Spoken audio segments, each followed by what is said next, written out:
রাষ্ট্র কায়েমের জন্য ইনসানিয়ত বিপ্লব। বন্ধুরা আমার, আজকের এই প্রতিবাদ সমাবেশে আমরা আবারও বলছি যে জামাতের আমির কর্তৃক যে 16 শহর জামিয়া মাদ্রাসা মাঝবান্ডার দরবার আমির বান্ডার দরবারে অস্ত্র আছে বলে যে মিথ্যাচার করেছে সেটা ক্ষমা চাইতে হবে এবং সেটা বলতে হবে যে এটা মিথ্যা কথা। এটা আমি বানিয়ে বলেছি। এমনকি প্রশাসনের জন্য লজ্জার বিষয় যে ওখানেই হলের মধ্যে প্রশাসন যায় নাই, তিনি বলতেছেন প্রশাসন নাকি হলে গেছে। তাহলে এটা প্রশাসন নিয়ে মিথ্যাচার।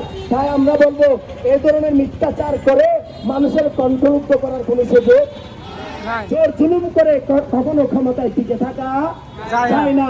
প্রিয় বন্ধুরা আমার, আমরা এই রইসউদ্দিন হত্যার বিচার সাথে সাথে তার হত্যার প্রতিবাদে যাদেরকে গ্রেফতার করা হয়েছে তাদেরকে তারা মুক্তি দেওয়ার সাথে সাথে যে এই জামাতের আমির কর্তৃক যে মিথ্যাচার করেছে সেই মিথ্যাচারের জন্য তওবা করে ক্ষমা চেয়ে যদি ক্ষমা চায় তাহলে জনগণ দেখবে না আসলে ক্ষমা চেয়েছে।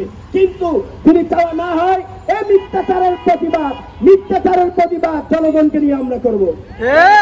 প্রিয় উপস্থিতি, আমরা বারবার বলি যে যতদিন পর্যন্ত দেশ থেকে ধর্মের নামে অধর্ম উগ্রবাদ যাবে না, জঙ্গিবাদ যাবে না, জাতীয়তাবাদী অপশক্তি যাবে না, ততদিন দেশের মধ্যে শান্তি প্রতিষ্ঠা হবে না। দেশে যদি শান্তি প্রতিষ্ঠা করতে চান একমাত্র মানবতার রাজনীতি লাগবে, সকল মানুষের প্রতিনিধিত্বশীল রাজনীতি লাগবে। এটাই ইসলামের রাজনীতি, এটাই সব ধর্মের রাজনীতি, এটাই সব মানুষের রাজনীতি।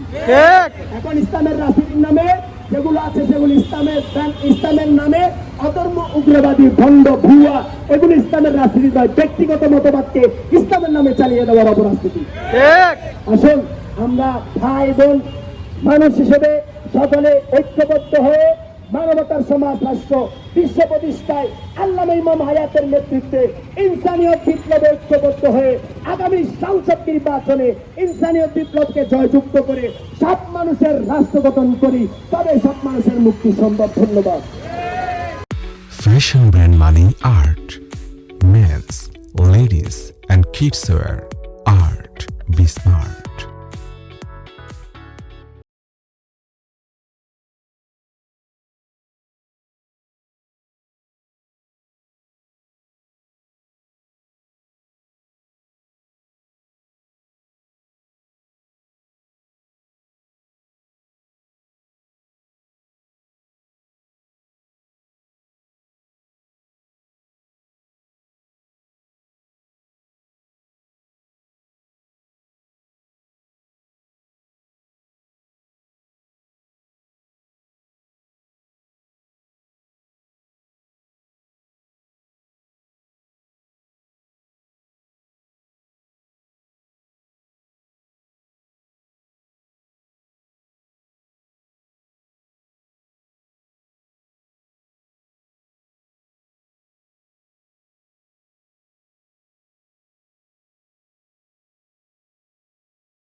Fashion brand money art.